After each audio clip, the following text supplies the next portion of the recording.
I am going to present anesthesia management in heart failure. Why we worried about the heart failure in patients coming for surgery with heart failure? The reason is that some anesthesia challenges in the heart failure cases, increased afterload and increased myocardial oxygen consumption poorly tolerated by these patients, and increased intra-abdominal pressure and reverse nerve position, which reduces the venous return and preload, decreases the cardiac output, and it may cause fall in blood pressure in the cases of laparoscopic surgery. Decreased preload and increased afterload, this combination could precipitate cardiac ischemia, and patients with ISD are prone to develop atrial fibrillation by CO2 pneumoperitoneum. Globally, more than 60 million people are estimated to have heart failure, of which heart failure with preserved ejection fraction accounts for 50% cases. This algorithm shows failure classification. Heart failure with preserved ejection fraction accounts for 24 to 47%. Heart failure with moderate ejection fraction accounts for 14 to 70% cases, and heart failure with low ejection fraction accounts for 39 to 49% cases. Common causes of heart failure are hypertension, embolism, anemia, rheumatic heart disease, thyrotoxicosis, myocardial infarction, arrhythmias, sedentary lifestyle, and infections and endocarditis. If you see the common causes of preserved ejection fraction, these are hypertension, atrial fibrillation, obesity, diabetes, and coronary artery disease.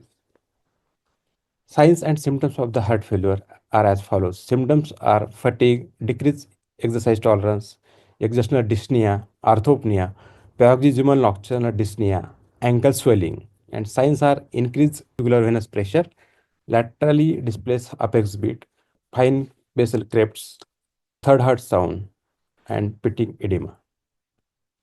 As per the New York Heart Association classification, heart failure is divided into 4 classes. Class 1 patient have no limitations of physical activity or no heart failure symptoms.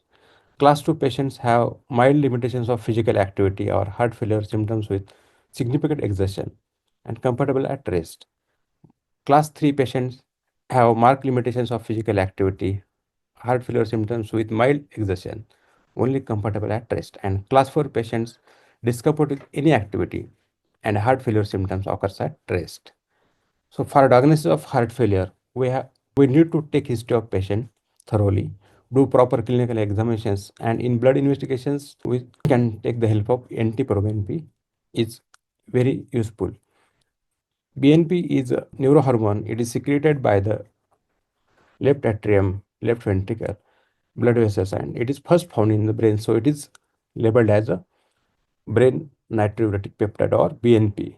NT-proBNP levels have prognostic values in patients with LV failure, and reduction in BNP and NT-proBNP levels predict the improvement in the clinical status. So it is BNP, NT-proBNP is along with diagnostic value, it has prognostic and it's also shows the severity of the disease. This heart failure algorithm, if NT-proBNP values are below 300, then it is rule out heart failure. But sometimes these values are between 300 to 450, so it is in gray zone. So heart failure is not likely. Sometimes these values are according to age. If the age is below 50 and then values are 450 picogram per ml, then it is heart failure is likely. Age between 50 to 74 years, values are more than 900 picogram per ml, then the heart failure is likely. And above the age of 75 years and values are more than 1800, then heart failure is likely. And if the values are more than 5000 NT-proBNP, then the heart failure is very high risk group. So it is also indicating the diagnosis plus prognosis of the patient or severity of the patient. So though the NT-proBNP is helpful in diagnosis of heart failure, we should know the conditions where it is high despite heart failure. Those conditions are kidney failure, valvular heart diseases, cardiomyopathy, lung disorders like pulmonary embolism or pulmonary hypertension. Similarly, in conditions like obesity, old age, or few medicines like AC inhibitors, beta blockers, or diuretics, or RNA receptors, which shows the low NT-proBNP values, and we should keep this in mind before use the values of the proBNP for diagnosis of heart failure. Coming to the case report, my patient is 51 years female, admitted with acute abdominal pain and nausea, vomiting, and having cough. Diagnosed with acute cholecystitis, query perforated gallbladder. Patient is non-diabetic or non-hypertensive, no history of any past admission for medical reason, and he is post status of lap hysterectomy 4 to 5 years back. Patient is moderate build, febrile with vitals of pulse 84 minute per regular. BP is 92 per 55 millimeter of Hg. SpO2 is 89 to 91 and PLR is positive. In systematic examination, patient was having murmur of S3 gallop and errant decrease on the right basal lobe and some few crepes, and abdomen was tender in the right hypochondriac area. These were her vitals preoperatively. Her investigation revealed as hemoglobin is 9.5, WBC is 16,600 and potassium is 3.5. Rest investigations are normal. Her 2-day echo report was unremarkable with normal LV systolic functions. She was having mild TR and MR. There is no pulmonary hypertension. Her chest X-ray showed right basal haziness, and to rule out the preserved ejection fraction heart failure, I advised NT-proBNP and it turned out to be good decision. Her NT-proBNP was very high. It was around 2660, which helped me to establish the diagnosis of preserved ejection fraction heart failure. Now this explains the low saturation, haziness on the right side of the chest and decreased ANT in the right lower base. To my surprise, cardiologist was given green signal for this surgery without any hesitations. And this was the case of preserved ejection fraction heart failure. Decided to optimize the patient, and then patient was posted for laparoscopic cholecystectomy in the emergency as there was a query of gallbladder perforation. I optimized the patient with diuretics and oxygen. High risk consent was explained to the relative, and risk of postoperative ventilation was also taken, explained, and written consent taken from relative. Intraoperatively, fentanyl 100 microgram. Induction was done with injection intermediate 20 milligram and scoline 100 milligram. Intubation done with ET number 7 cuff tube.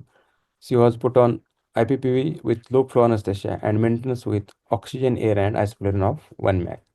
Injection acumen 4 mg given. Introp vitals were maintained well.